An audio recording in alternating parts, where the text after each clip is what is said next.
Itong Commonwealth, yung Commonwealth Kumbachero, yung MRT-7, ano na ba ang balita doon? Naiinip na kami doon, Secretary.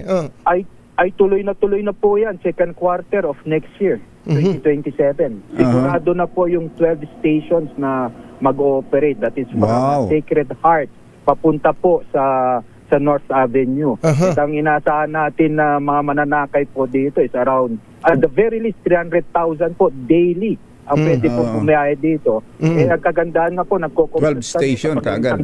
12 stations. Saan ho yun? Sacred Heart. Saan yun? Sacred Heart, Caloocan po. Sacred Heart, all the way to North Avenue. Dulo na pala eh. Halos dulo na pala eh. Halos na may ang haba na pala. Stasyon. Mahaba na po. Kasi 14 stations po yan. May dalawa na lang po yung inaayos. Exciting. Opo, yung Tala at saka yung San Jose. Yun po yung maiiwan. By 2028 natin matatapos yan. Kasi ngayon lang po natin patapos pa lang tayo sa right of way po dyan. So second quarter ng 2027. Ito MRT-7.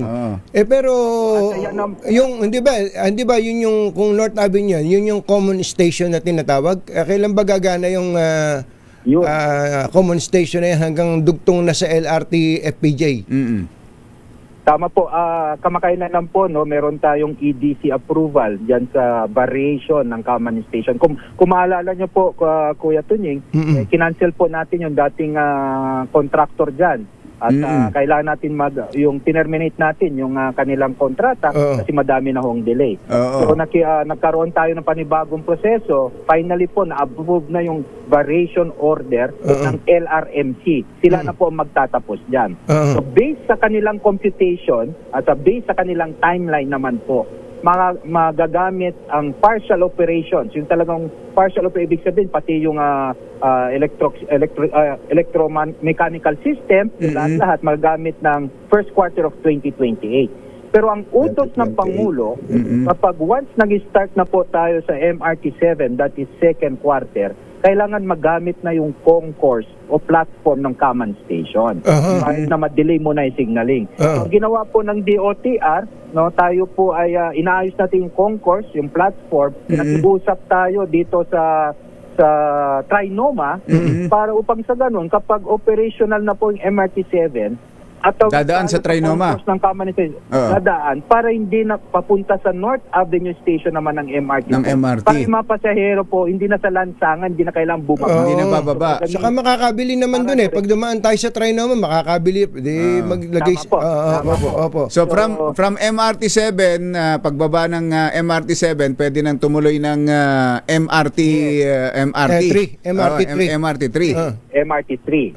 Para at least yung mga papuntang Makati, ayan, top, magagamit nila. Ganda Kasi yan. na po tulad ngayon, mahirap po kasi sa lansangan po, sa baba po dumadaan. Minsan kapag maulan pa, kaya nga inaayos natin, nahihirapan ang ating mga pasahero. Yung sa LRT na matagal na naming hinihiling, Secretary, hanggang ngayon ba hindi ba pwedeng kahit na maglakad na lang kami bababa para makakonekta kami sa MRT from LRT? Yun po yung by first quarter of 2028, yun po yung papunta naman sa LRT natin, LRT1. LRT1. Tatagalan pa pala yun. Medyo matatagalan po doon kasi ang kailangang ayusin ho doon is more of the signaling.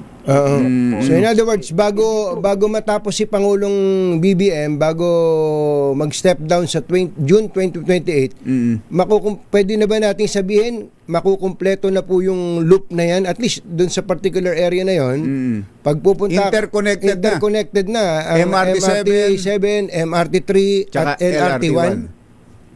Tama po, Kuya Jerry, Kuya Tunying. By first quarter of 2028, makakaasa sila ng seamless connectivity and mobility.